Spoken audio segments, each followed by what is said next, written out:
Greetings. You're listening to The Sower, a podcast of the Ciceronian Society. My name is Ethan Alexander-Davey, and our guest today is Scott Irving. We have been discussing the social and political writings of Thomas Carlyle, and we're going to resume where we left off last time with some excerpts from Carlyle's essay on Dr. Francia, who was the first ruler of independent Paraguay. And so I think we'll jump right into it. Scott, if you could read excerpt number 9 for us. Just before I do, some would add he was also the best ruler of Paraguay. But the materials, as our reader sees, are of the miserablest. Mere intricate inanity, if we accept poor wooden Renga, and little more, not facts, but broken shadows of facts, clouds of confused bluster and jargon.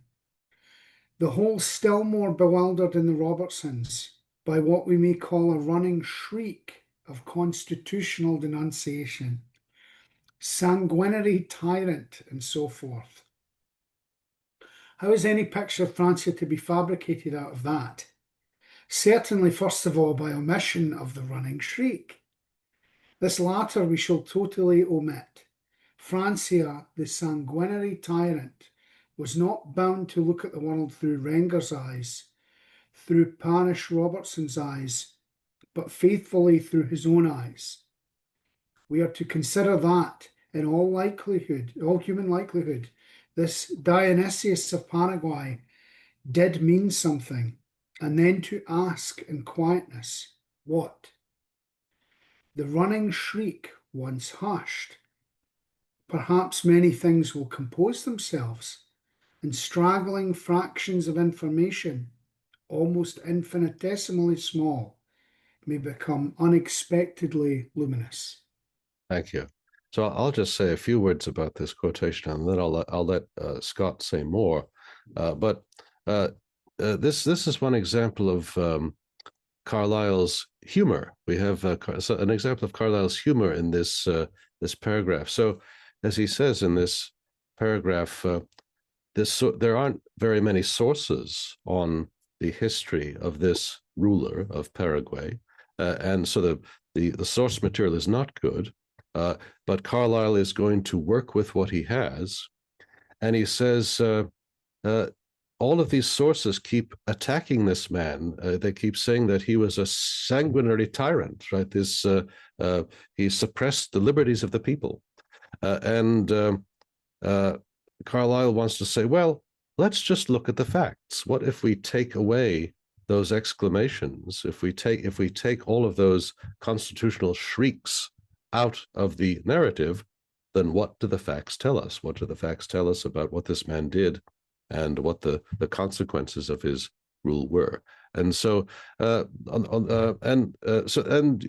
you may appreciate Carlyle's humor here or not, but it's also you see this attempt on his part not to prejudge it. Let's look at the facts before us and see what we can say about the rule of this man. Scott, your thoughts on this? It's interesting because he actually says that he tells you quite literally about Francis seeing the world through his own eyes, and it's kind of an interesting way that he does this. He does this in his other historical writing, where he tries to put you in a subjective frame so that you can then approach something that you might call objective, because it is so at odds with the subjective frame you don't question when you think you're looking at it objectively, that it's quite jarring. And then you go, well, wait a minute, let's look at this a bit differently. He does this various ways in various works, not just the historical ones, but I find it to be an interesting device that he uses to fight fire with fire. He kind of uses that subjective sympathy one could have with a man in that position to unseat the more comfortable sympathy and unquestioning acceptance we would have for an account by, the Robertson brothers, who are much like ourselves.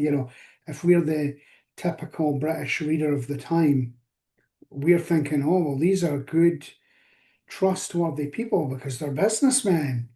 And, they have the same sympathies as us, and they are horrified by the same thing. We're good, uh, as Alex Jones would say, I'm liberal. So, and he agrees with me, so we must be good guys. So he's unseating a prejudice, if you like, by reference to a different one that you don't have to accept. Like Wittgenstein says, you can use Francia's perspective just as a ladder and then kick it away. It just gets you to the point where you've pushed away all the noise. The running shriek is a lot of noise. Now we would say like signal to noise ratio. That's the analogy we'd use. And it's a good one because he's saying, well, what's the actual signal we're getting from that historical transmitter? Let's dial down all of the hysterical noise, let's get these boys some smelling salts, and then we can get to the business of history. And it's quite interesting because you can tell that this is actually what he did with these accounts. He's finding little fragments of it's like gold dust almost, and he's kind of sweeping away the dirt, and he's working his way through it, and he's trying to accelerate the process for the reader. And I think he does as we'll see, as we'll see, I think he does a good job of that, especially, he's speaking to us out of time. I would say very clearly the same thing, signal to noise, because few others have addressed this figure who's now sort of an enigma to us, right? Outside of the very deep and narrow specialism of Paraguayan history, outside of that scholarship, you're not going to find really anything on Francia, anything. Now, it's not like it's not like the Paraguayans have forgotten Francia. You go to Paraguay, and some of the discussion would make you think, if you were to use it as corroboration, that maybe Carlyle's onto something. There is a sort of fond historical memory of Francia. They've preserved his house, his birthplace. They consider these to be primo tourist destinations because they think the tourists will be like them. They're like, oh, well, obviously they want to see, where the father of the nation lived and did his work and ruled us, like a father ruling a family. And again, that's, as we'll see, that's the value, and that's both the historical value we get from Carlyle in illuminating Francia, but we're about to see Francia sort of illuminate Carlyle.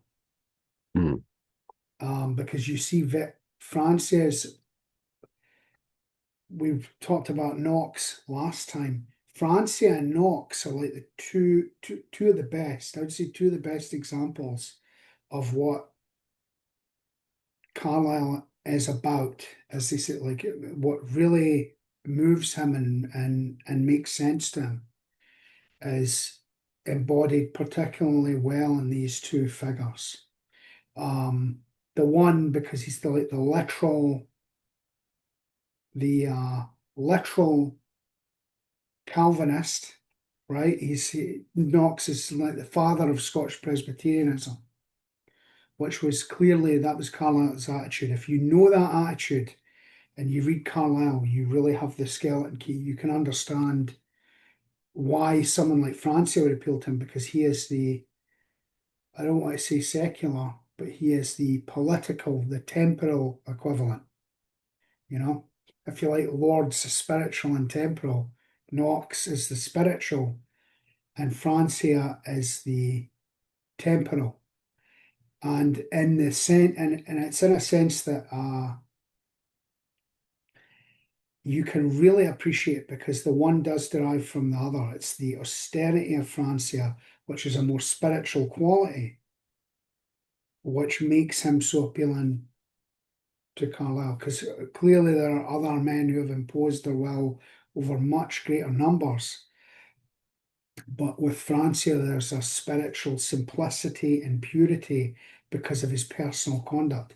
All of the terrible stories they tell of the sanguinary tyrant, and yet I see no Me Too type allegations. That there's nothing to impugn his personal conduct, which I think to Carlyle makes him a paragon beyond other paragons of personal and political virtue derived from that spiritual viewpoint.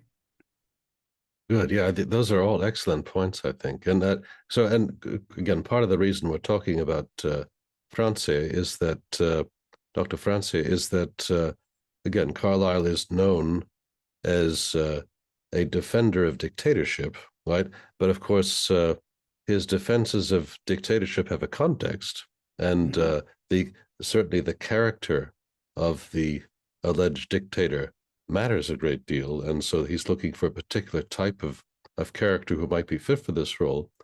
But another way to think about this, so we were just talking about John Knox. You could say we could use another term, the founder of a Scottish Presbyterianism, or Dr. Dr. Francia, as the founder of a nation. So if we and Yes. later, Carlyle we're going to see a passage from Carlyle where he quotes Machiavelli. So thinking about these people as founders also is another way of thinking about them. Oh, yeah, it really is. Yeah, that's a very keen insight, and it may be germane here to compare Carlyle's treatment of those figures. And if we look at Knox specifically, notice the parallels between Carlyle describing Knox, and you very much get that sense of a founder or a lawgiver, in parallel with that other admirer of Machiavelli, Rousseau, talking about Calvin himself, John Calvin. And you definitely get and if you look at the political influence Knox had in Scotland, it's hard to look back and see it the way that they saw it. We see it through the lens of subsequent history and a kind of normalization with other nations. The accounts of the time depict it very differently, and it's a very different mindset to which Carlyle was closer, which is that even when it protested against political power in a sort of it ramifies as our sort of separation of church and state. The separation of church and state offices, even where that is at an extreme, Presbyterianism itself rules. And it rules in a sense that Francia and later its contemporary Believer both appreciated in their political context, which is and Carlyle, of course, would appreciate this, the emphasis on not just the spiritual dimension, but in more practical terms, private morals and personal conduct, and how those build law, instantiated law. If you have a harmony between your system of laws and the actual conduct which not only obeys them but generates them, that is robust, organic, that is, you have founded something of duration. Right. The something has to start the law. Something has to set up the laws and give them authority. And this is the kind of question that Carlyle is forcing us to think about. Right. But why don't we? So we have excerpts 10 and 11. I think both of those excerpts are sort of making the same point. So maybe why don't you read? We want to read both of those excerpts and then we can discuss them. Numbers 10 and 11. Yeah, 10, 11, and then I guess we can take a break for 12. Yeah. They're quite is an interesting quality of his work that you can accept it and it still flows. There's a sort of stream of consciousness quality that's nevertheless very deliberate. It's very crafted, but it's crafted so well that it flows as if it was just extemporaneous. Mm-hmm. Starting with 10.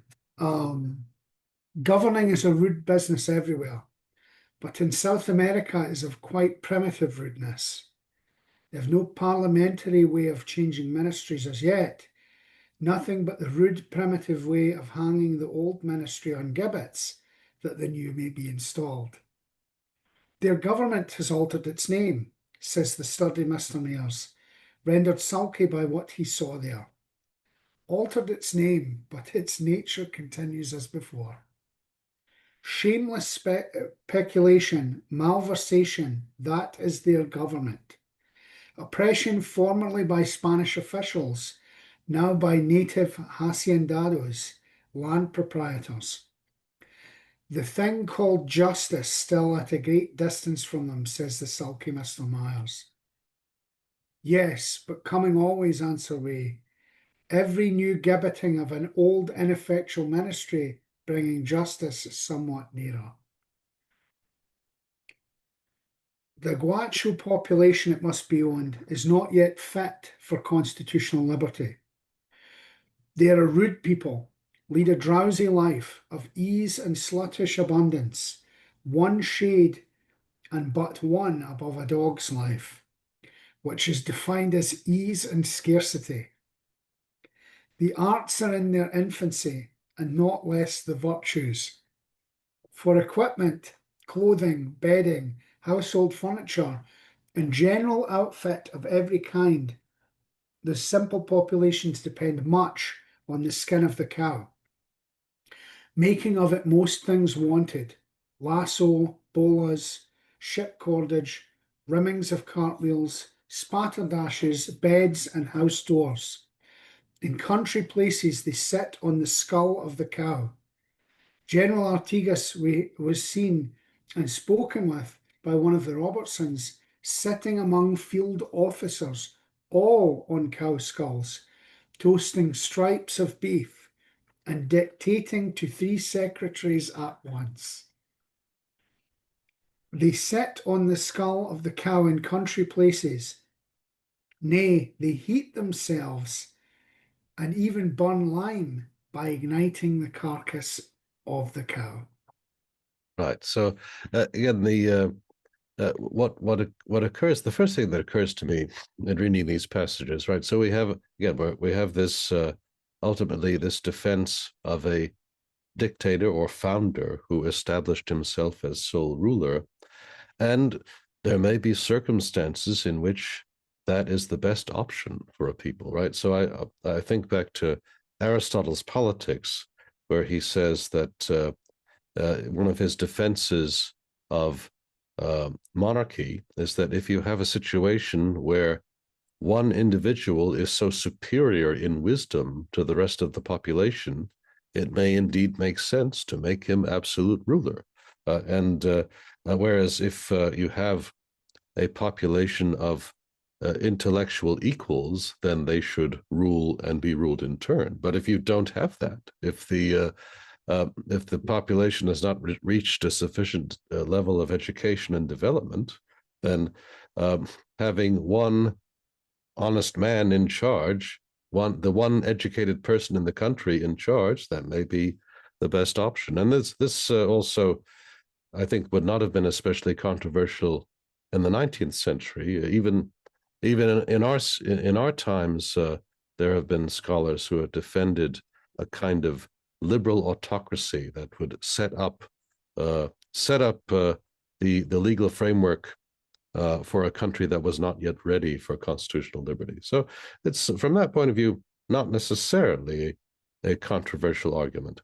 I mean, Scott, Voltaire even made arguments. A lot of the philosophers made arguments for enlightened despotism, right? So right? it's not without precedent. So certainly not without precedent. Shall we go to excerpt number 12? Oh yeah, this is looking forward to this one. Very straightforward approach to law and order. What measures did not His Excellency devise? What labours undergo to preserve peace in the Republic at home and place it in an attitude to command respect from abroad? His first care was directed to obtain supplies of arms and to discipline soldiers. To all that would import arms, he held out the inducement of exemption from duty and the permission to export and return whatever produce they preferred. An abundant supply of excellent arms was by these means obtained. I am lost in wonder to think how this great man could attend to such a multiplicity of things. He applied himself to the study of the military art, and in a short time taught the exercise and directed military evolutions like the skillfulest veteran. Often have I seen His Excellency go up to a recruit and show him by example how to take aim at the target. Could any Paragueno think it other than honourable to carry a musket when his dictator taught him how to manage it? The cavalry exercise too, though it seems to require a man at once robust and experienced in horsemanship, His Excellency, as you know, did himself superintend. At the head of his squadrons he charged and manoeuvred as if bred to it, and directed them with an energy and vigour which infused his own martial spirit into these troops. Shall I continue with the Might as well continue, yes. Yeah. What evils do not the people suffer from highwaymen? Exclaims his reverence a little farther on. Violence, plunder, murder are crimes familiar to these malefactors. The inaccessible mountains and wide deserts in this republic seem to offer impunity to such men. Our dictator succeeded in striking such a terror into them that they entirely disappeared, seeking safety in a change of life. His Excellency saw that the manner of inflicting the punishment was more efficacious than even the punishment itself, and on this principle he acted. Whenever a robber could be seized, he was led to the nearest guardhouse, guardia. A summary trial took place, and straightway, so soon as he had made confession, he was shot. Those means proved effectual. Ere long the Republic was in such security that we may say a child might have travelled from the Uruguay to the Parana without other protection than the dread which the supreme dictator had inspired. This is saying something, Your Reverence. Right. So thank you. So he's quoting a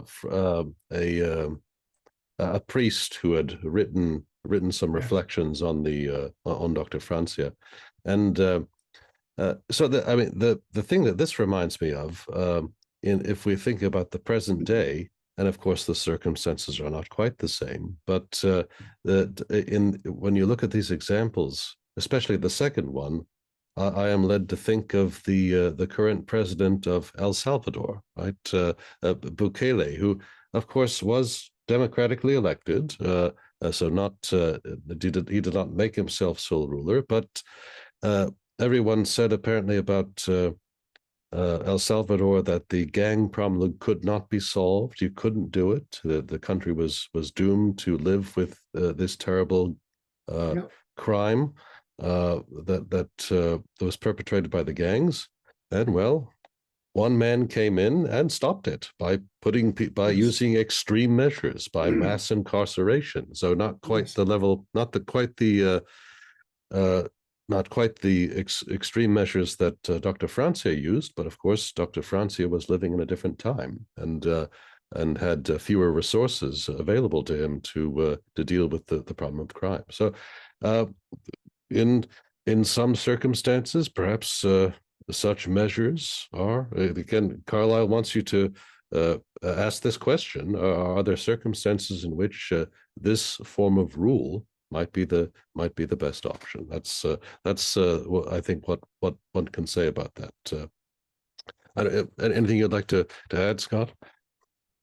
No, I think that's an interesting parallel to observe, and we might ask ourselves whether, given time later, whether Bukele's work in El Salvador will even measure up to Francis' work on the moral reform of Paraguay. But certainly, you do see that excuses can be made. You mentioned El Salvador and how they said the gang problem could never be solved.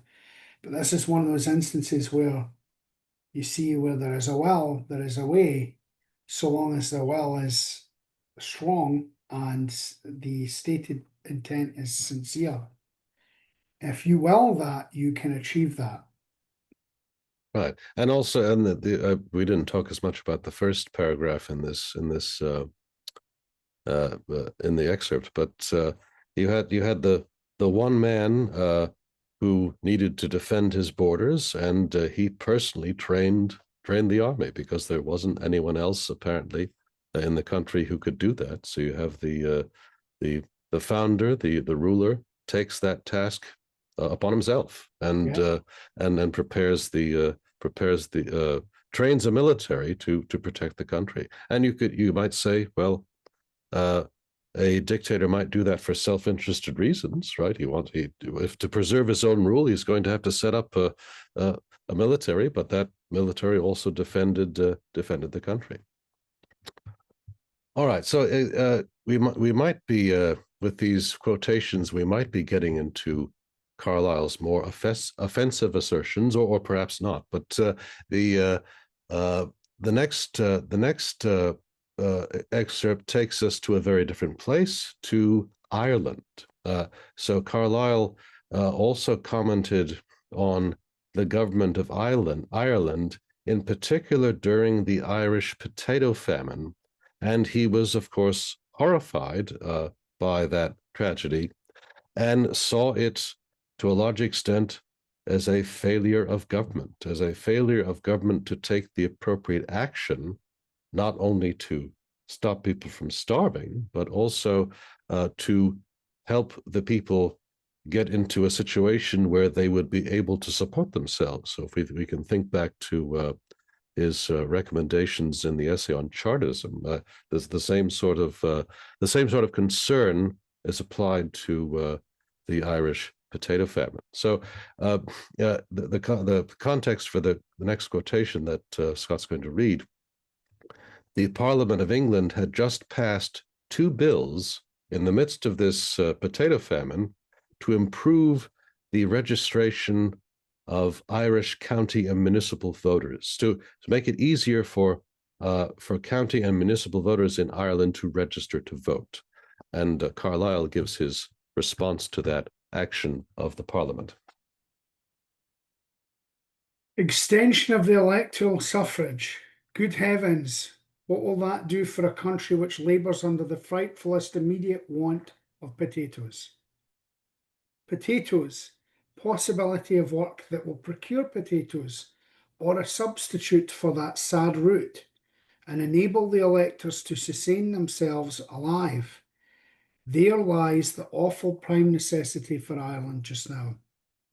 Towards that goal, first of all, and not as yet towards any other, does Ireland, from the depths of its being, struggle and endeavour. Extension of the suffrage.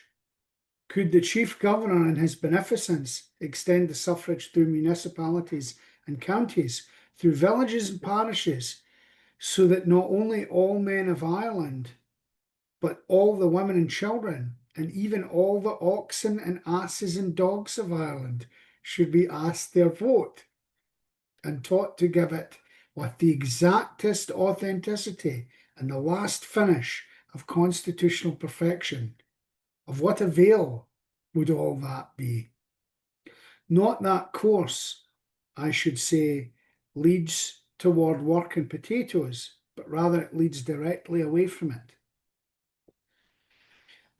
Not by extending the electoral or other suffrage, but by immensely curtailing it, were the good method once found, could a constitutional benefit be done there or here. Not who votes, but who or what is voted for, what is decided on, that is the important question. Constitutional men are by no means aware of it yet, but the real truth in a private way is that no fools vote, no knaves, no liars, no gluttonous, greedy-minded, cowardly persons, rich or poor. In a word, no slave's vote is other than a nuisance, and even the chief of nuisances in its kind, be given where, when, or in what manner it like. That is the everlasting fact of the matter, true today as it was at the beginning of the world, and only overlooked for reasons in certain confused, heavy-laden periods which by their nature are either fatal or else transitory. Constitutional men, I believe, will gradually become aware of this, and once well discerning it, will find a whole unelaborated world of practical reform on that unexpected side of curtailing the suffrage again. Thank you. All right. So again, we have the specific context here of we have a population that is starving, and the government is passing bills to make voting easier. And so the first level of critique or objection here is this is an evasion. The government is not addressing the real problem. Instead, it's talking about something else. Perhaps you could say, if you wanted to use modern terminology, the government is virtue signaling here. It is saying, let's talk about suffrage rather than talking about the actual suffering that's going on and how to address it. But of course, Carlyle uses this as an occasion to express his other deeply held belief that universal suffrage is not a good idea. That those who, so you go back to what he said about in the essay on Chartism, that there are people whose voice is not going to add something to the making of the right decision about important political matters. And it's important also that to note that in this passage, he's not just talking about excluding the poor. He says that rich people also, who are cowardly and greedy-minded or gluttonous, those who do not have that austere character that Carlyle admired, the willingness to make sacrifices for what is right. Those who do not have that also do not have a voice that should be contributed. That he calls that a slave's vote, the one who thinks about his own personal interest. Also in some of these essays about the situation in Ireland, he takes to task in particular the Irish landlords who had moved to England and were living off their estates without actually attending to affairs on their estates. So a dereliction of duty on the part of those who have power and privilege. So people like that, from his point of view, ought not to be allowed to vote. So the voting is only for those who have the right character, who have the that willingness to make sacrifices and take responsibility. Those are the people who should be permitted to vote. Now, how would you measure that? Of course, that's the problem that any political scientist would pose for you, how would you make that distinction between those who are fit to express their constitutional voice and those who are not? I obviously don't have an answer to that, but Carlyle at least forces us to face that question. How ought we to think about fitness to participate in the decision making of a country? And any other thoughts on that passage, Scott? I have a lot of thoughts. I guess we shouldn't dwell on it too long, but an important thing to consider is that it wasn't really, this wasn't from political chatter that Carlyle adopted this position. His view on the situation in Ireland was based upon direct observation of the situation in Ireland. He'd actually visited and was horrified to see the layers and levels and varieties of neglect for the provision of these people. And I'm sure he had his own views on how to measure it and how to qualify individuals. But that would be that'd be another episode. Yes, I suppose that's true. He did have opinions on that point, and perhaps that's something we might get into. If we do have someday a discussion on the latter-day pamphlets, maybe we could return to that topic. Yes, and this does actually look back to what he says. You connected it with the Chartism essay. It does look back to what he says, that effectively what he's looking for is energetic, responsible people. Again, it's very the mark of the Scottish Presbyterianism is unmistakable. The injection of the Protestant work ethic here, but you can see that he extends here the same thinking. He that will not work, neither shall he eat, and he doesn't seem to care whether they're poor or rich. And in fact, if they are of elevated station, that's more responsibility. It's a higher responsibility in his view. And so there are things that you abdicate in his view that amount to the abdication of the station.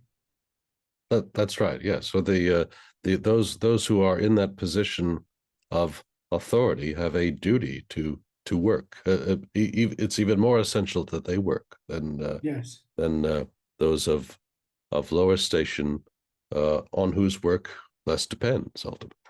Yes. Yeah. Because their responsibility is the actual care of human persons, who, the view was, Carlyle's view certainly was, that they couldn't care for themselves. So it's a consistent worldview. That's right. Yeah. All right. Shall we go on to the next set of passages? What we have next is some excerpts from Carlyle's inaugural address. So he returned to Scotland to give an address to the students at the University of Edinburgh. This was toward the end of his life. And this, by the way, is another piece that I would recommend to those who might want to read something of Carlyle's to get started, because it gives a survey of his views on all sorts of things. And in addition to summarizing some of his views on lots of things that he wrote about in the course of his life, there are also some things that he says here that he doesn't say anywhere else that I'm aware of. So another piece that might be worth reading for those who are looking for an introduction to Thomas Carlyle. All right, would you like to read excerpt number 14? I believe also you will find one important thing not much noted, that there was a very great deal of deep religion in both nations. He's talking about the Greeks and Romans here. This is pointed out by the wiser kind of historians, and particularly by Ferguson, who is particularly well worth reading on Roman history, and who I believe was an alumnus of our own university. His book is a very creditable work.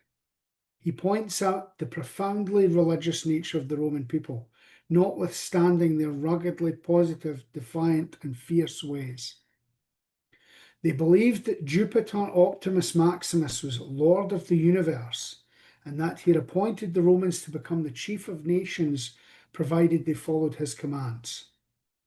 To brave all danger, all difficulty, and stand up with an invincible front, and be ready to do and die, and also to have the same sacred regard to truth of promise, to thorough veracity, thorough integrity, and all the virtues that accompany that noblest quality of man, valor, to which latter the Romans gave the name of virtue proper, virtus, manhood, as the crown and summary of all that is ennobling for a man. In the literary ages of Rome, this religious feeling had very much decayed away, but it still retained its place among the lower classes of the Roman people. Of the deeply religious nature of the Greeks, along with their beautiful and sunny effulgences of art, you have striking proof if you look for it. In the tragedies of Sophocles, there is a most deep-toned recognition of the eternal justice of heaven and the unfailing punishment of crime against the laws of God.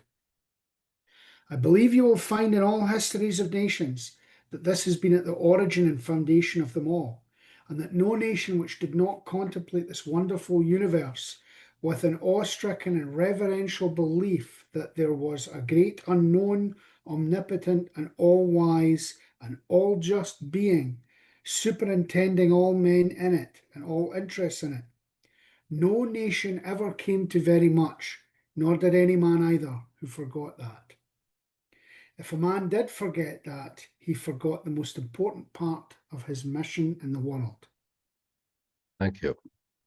So, of course, there's a lot in that passage, and one reason I found it interesting is that, again, it's another clue about Carlyle's religious beliefs, right? So I think it's fair to say that whatever else he might have been, he was a theist. He believed in an all-wise, all-just being who acted in the world through men,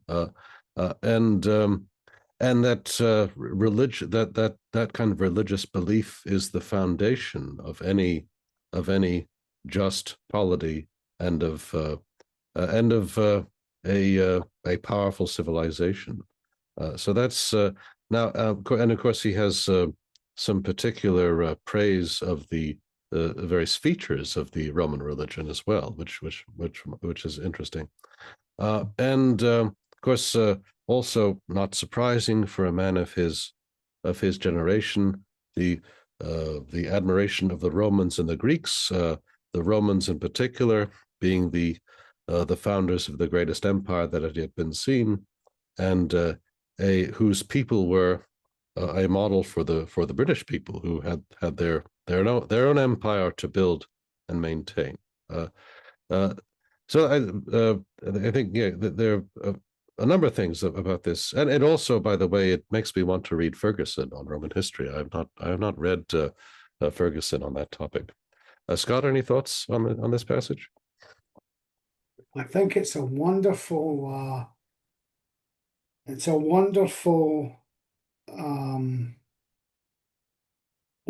point of overlap. I mean, if this was a Venn diagram of Carlyle, it would have, all the circles would be present and they would all overlap in this, flower of life, with the centerpiece being this inaugural address in these passages.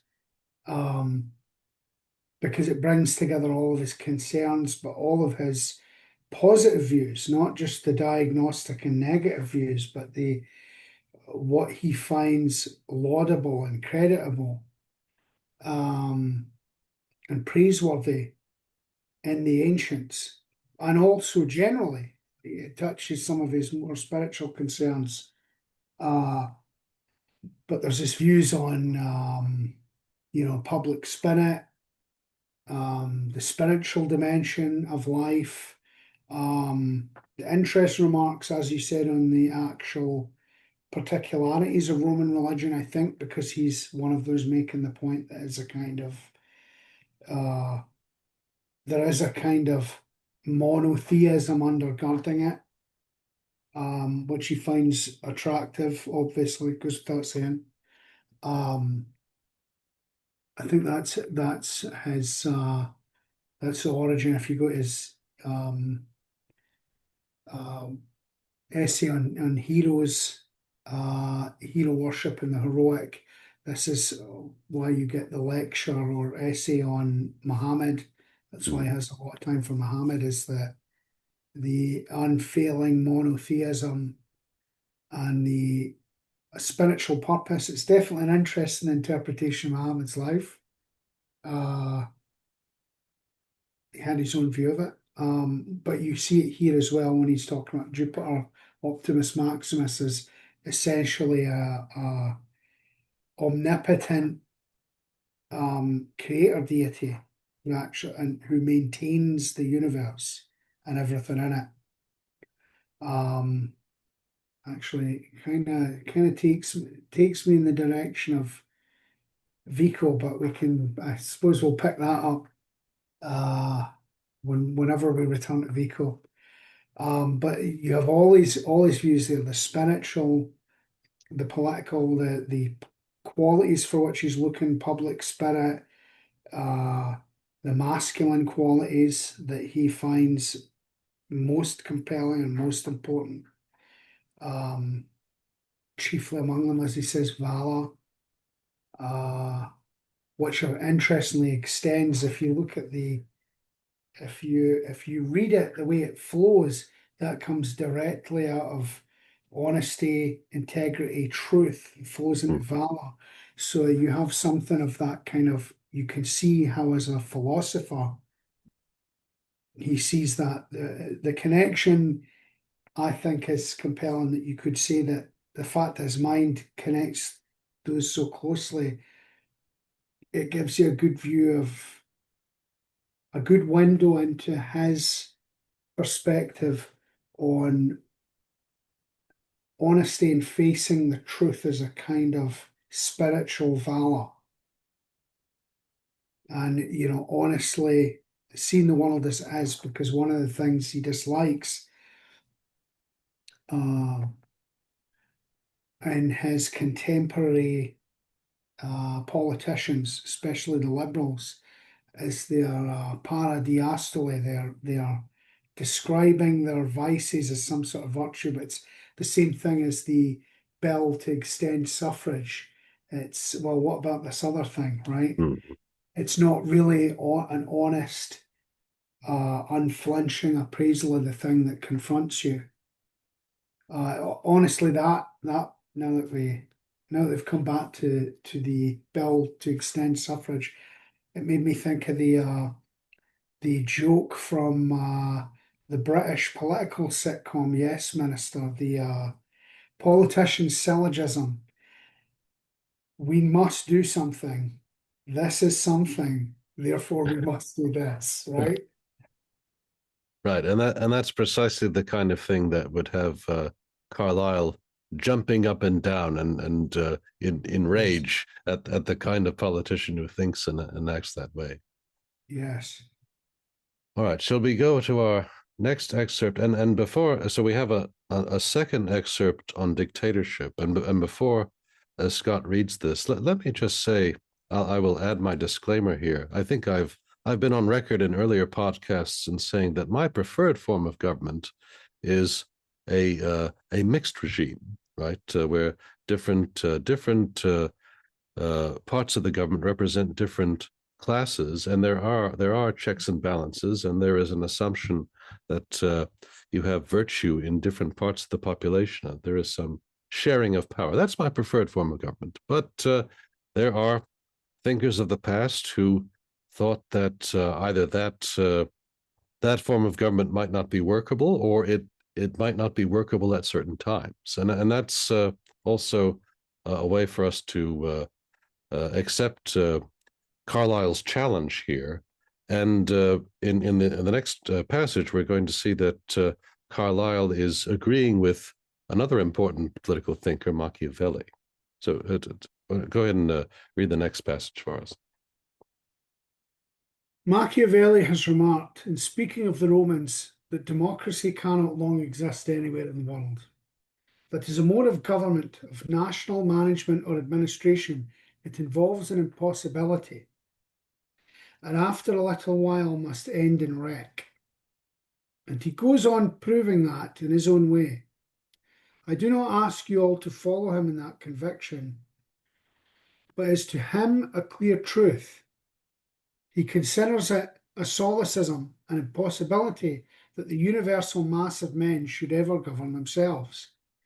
He has to admit of the Romans that they continued a long time, but believes it was purely in virtue of this item in their constitution, namely, of their all having the conviction in their minds that it was solemnly necessary at times to appoint a dictator, a man who had the power of life and death over everything, who degraded men out of their places, ordered them to execution, and did whatever seemed to him good in the name of God above him.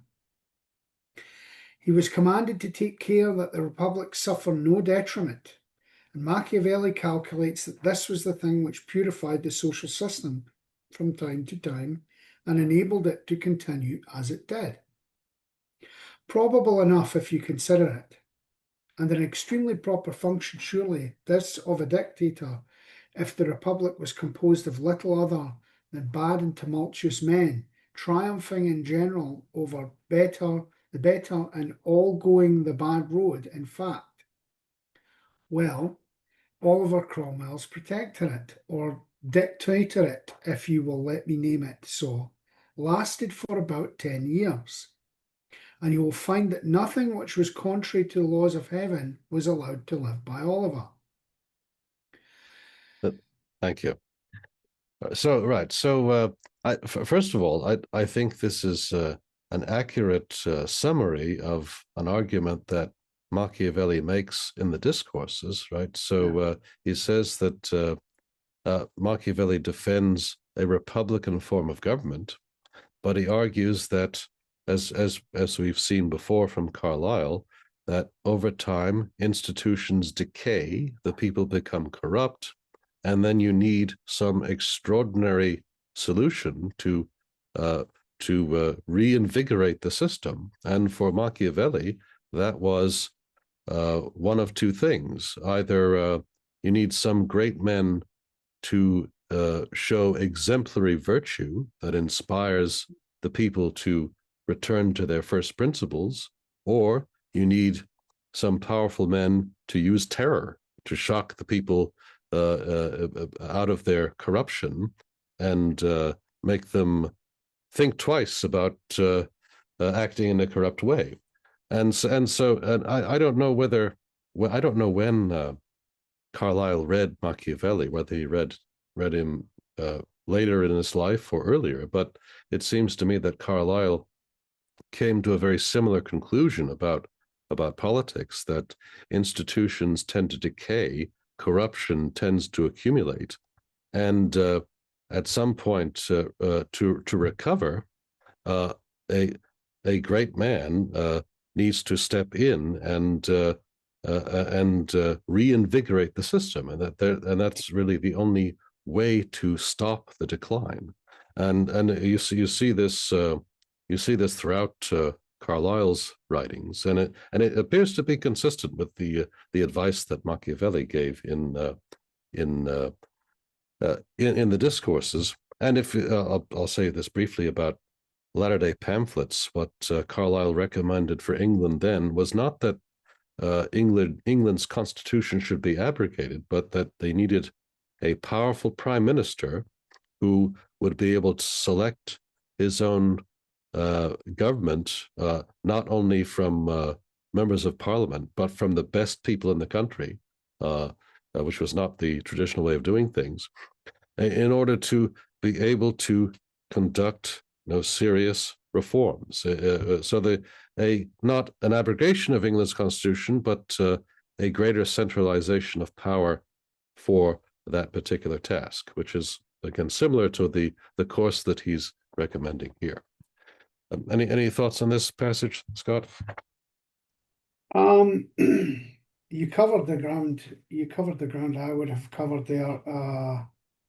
I do also think it's a very good reading of Machiavelli's argument in the discourses, which, of course, the passages in question from the discourses are very much the justification for the scholars who connect the prince and the discourses as being consistent with each other, as well as being internally consistent, as the assumption of a principality by a prince who wants to cleanse it of discord reads very much the same. Like, it's, the steps are obviously adumbrated and abbreviated a bit in the discourses because he's making a sort of aside before moving on to, other matters in subsequent chapters. But that reads consistently. You put them side by side, they read consistently.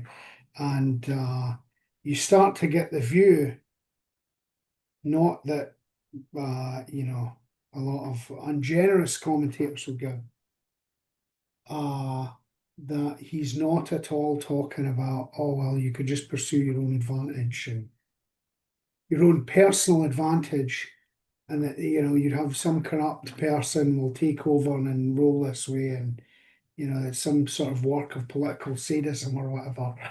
But rather that this is like a handbook for the bloodletting, if you like, if you think of it in the medical sense, which was still current in Machiavelli's time, that, it's a different way of watering the tree of liberty, so to speak. You're filling up a big watering can there, right? Right. That's I mean, it's perhaps worthwhile to note that, of course, other thinkers were no less radical, like Jefferson, with his recommendation of periodic contests between patriots and tyrants. Well, this is a different approach to the same problem, which also likely involves some watering, as you say. Yes. Yeah. And in Machiavelli's view, he took that quite. He was not at all unearnest in his view that is exactly what guarantees public liberty, which, of course, is the most important kind to him. I think you could argue the same is the case for Carlyle. He's less impressed because, of course, in his lifetime, there's all the chattering about liberty, and again, paradiastally, it's all a very euphemistic cover for laissez-faire and whatever else they want to do. But I would say that Carlyle does care about it insofar as he mentions it in the passages we covered, in that same public sense, that you tilt private effort towards a public good. I think that is a consistency within Carlyle, but also from Machiavelli to Carlyle. Right, indeed, right. It is the role of government to tilt private interest toward public good, not to try to eliminate private interest, but to try to tilt it toward the common good. Yes. All right, we have one more passage. It's a fairly long one, but I think it's a good one. So, want to read that one for us? Number 16. Yeah, certainly. Yeah. I remember getting Collins' Peerage to read. A very poor performance is a work of genius, but an excellent book for diligence and fidelity. I was writing on Oliver Cromwell at the time. I could get no biographical dictionary available, and I thought the peerage book, since most of my men were peers or sons of peers, would help me. At least would tell me whether people were old or young, where they lived, and the like particulars, better than absolute nescience in darkness. I not only found the solution of everything I expected there, but I began gradually to perceive this immense fact, which I really advise every one of you who read history to look out for if you have not already found it. It was that the kings of England, all the way from the Norman conquest down to the times of Charles I, had actually, in a good degree, so far as they knew, been in the habit of appointing as peers those who deserved to be appointed. In general, I perceived that those peers of theirs were all royal men of a sort, with minds full of justice, valour, and humanity, and all kinds of qualities that men ought to have who rule over others. And then their genealogy, the kind of sons and descendants they had, this also was remarkable, for there is a great deal more in genealogy than is generally believed at present. I never heard tell of any clever man that came of entirely stupid people. If you look around among the families of your acquaintance, you will see such cases in all directions. I know that my own experience is steadily that way. I can trace the father and the son and the grandson, and the family stamp is quite distinctly legible upon each of them. So that it goes for a great deal, the hereditary principle, in government as in other things, and it must be recognised so soon as there is any fixity in things. You will remark too in your callings that if at any time the genealogy of a peerage goes awry, if the man that actually holds the peerage is a fool, in those earnest practical times, the man soon gets into mischief, gets into treason probably, soon gets himself and his peerage extinguished altogether, in short. From those old documents of Collins, you learn and ascertain that a peer conducts himself in a pious, high-minded, grave, dignified, and manly kind of way in his course through life, and when he takes leave of life. His last will is often a remarkable piece which one lingers over. And then you perceive that there was kindness in him as well as rigour, pity for the poor, that he has fine hospitalities, generosities, in fine, that he is throughout much of a noble, good, and valiant man, and that in general the king, with a beautiful approximation to accuracy, had nominated this kind of man, saying, "Come you to me, sir, come out of the common level of the people, where you are liable to be trampled upon, jostled about, and can do in a manner nothing with your fine gift. Come here and take a district of country, and make it into your own image more or less. Be a king under me, and understand that that is your function." I say this is the most divine thing that a human being can do to other human beings. And no kind of thing whatever has so much of the character of God Almighty's divine government as that thing, which we see went on all over England for about 600 years. That is the grand soul of England's history. It is historically true down to the time of James or even Charles I. It was not understood that any man was made a peer without having merit in him to constitute him a proper subject for a peerage. In Charles I's time, it grew to be known or said that if a man was born a gentleman and cared to lay out £10,000 judiciously up and down among courtiers, he could be made a peer. Under Charles II, it went on still faster and has been going on with ever-increasing velocity until we see the perfectly breakneck pace at which they are going now. So that now a peerage is a paltry kind of thing to what it was in those old times.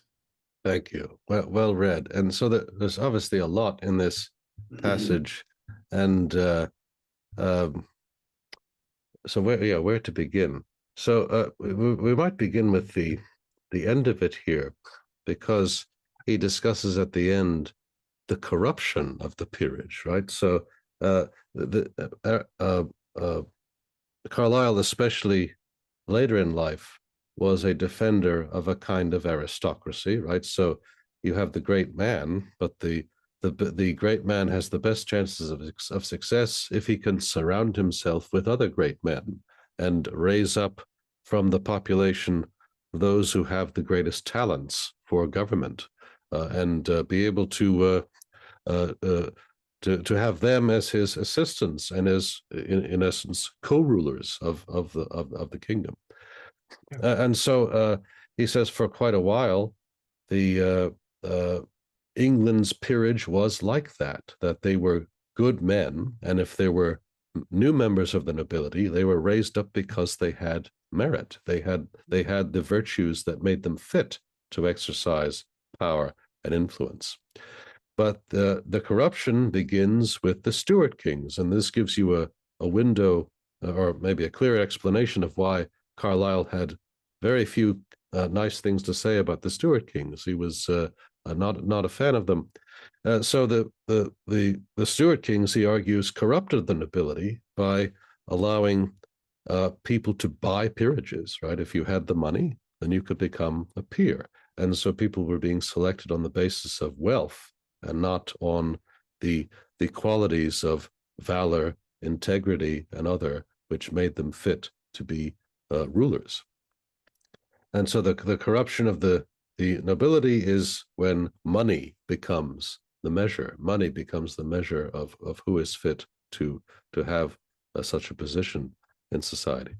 And I might also go back to what he says about how the Latin phrase is qualis pater talis filius, like father, like son. That in his, it's interesting how he goes through this. He says he was reading Collins's Peerage, this catalogue of the noble families of England, and discovered, well, look at this. It looks like the sons actually did usually resemble the father, and so the blank slate theory is wrong from this point of view.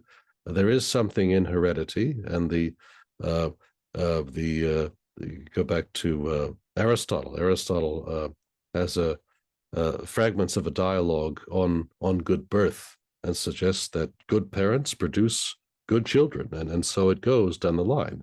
And you may have exceptions to this rule every now and then, and those, as Carlyle says, those who happen to fall far from the tree, well, they got themselves into treason and got themselves thrown out of the nobility. So the system worked pretty well with that, with hereditary virtue, and the and the requirement that those new members of the nobility would be brought in because they had demonstrated the appropriate virtues, and not simply because they were able to buy their way into it. Any other thoughts on this passage, Scott? I went on a lot longer than I thought I would, but No, it's just a few things came to mind. The first is, as soon as he mentions Collins's Peerage, I think of the little quip that Nietzsche makes about the Almanac de Gotha, which is the German, it's like the Holy Roman Empire's equivalent of Collins's Peerage. And he talks about how the word particle von does not make one noble. mm. And of course, we see that the two are close until you get to modern times. You and I have looked more than once at the alarming rise of banker slash financier lords, which it's already a worrying climb in the early modern period, but you get to the 19th century, it's just, we're ruled by banks now. It's all central banks. Right. So the elite, when the characteristics of the elite change, then the government changes, and Yes. the kind of now, of course, you can make all sorts of arguments about whether the virtues of the ruling class in the 17th century are relevant to a modern economy. There are all kinds of arguments you could make about that, but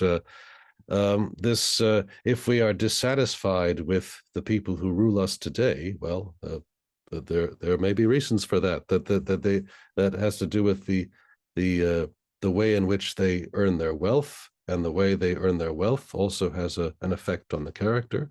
And right, if the nobility itself was first infiltrated by men of wealth who were able to buy their way into the peerage. And then, of course, the way you have power in the 21st century is often by making it by becoming wealthy in the financial industries, and so that explains where the power is. All right. So we hope you've enjoyed this perhaps first installment on the writings of Thomas Carlyle. Depending on how this episode does, perhaps we'll do another. Let us know what you think. You've been listening to The Sower, a production of the Ciceronian Society. If you've enjoyed this conversation, we hope you'll consider signing up for our newsletter and joining us for a future event. Be sure to rate and review this podcast. Share it with your friends. Please also check out our journal, Pietas. Pietas is a peer-reviewed open access journal. To submit your own work to the editors of Pietas, please go to our website, ciceroniansociety.org.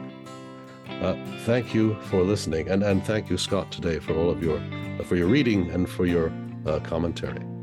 Well, thank you for having me. It's been a pleasure.